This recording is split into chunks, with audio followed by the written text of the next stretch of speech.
श्री स्वामी समर्थ। तर आज आपण बघणार आहोत टिफिनसाठी मुलांना आवडणारा पनीर पराठा। तर एकदम इझी वेने मी तुम्हाला दाखवणार आहे। तर हे बघा, मी पनीर मस्त ग्रेट करून घेतलं आहे आणि आता आपण यात मिरची पावडर, मग टाकणार आहोत हळदी, मग आपण थोडंसं टेस्टनुसार आपण मीठ टाकणार आहोत आणि नंतर धनिया पावडर टाकू।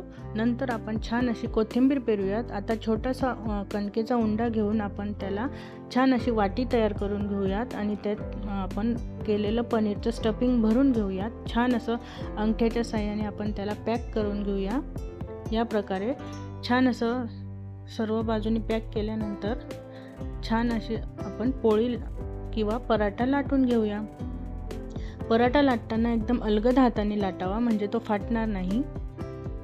आणि मुलांना तर हा पराठा खूपच आवडतो आणि टिफिनला द्यायला सकाळी एकदम इझी आणि क्विक होणारा पराठा आहे।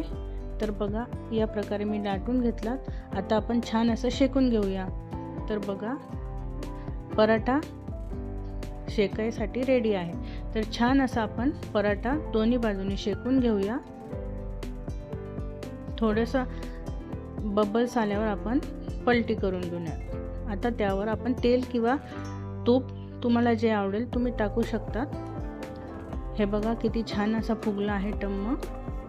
दोन्ही बाजूने आता तेल टाकून छान शेकून घेऊयात। आणि मुलं तर इतकं एन्जॉय करताना एकदा नक्की करून बघा आणि कमेंटमध्ये मला सांगा की तुम्हाला पनीर पराठा आवडला का। हे बघा, पूर्ण शेवटपर्यंत काठापर्यंत पनीरची स्टफिंग आपण केलेली आहे आणि सॉस बरोबर खायला द्या, मुलं खूप आवडीने खातील। थँक्यू।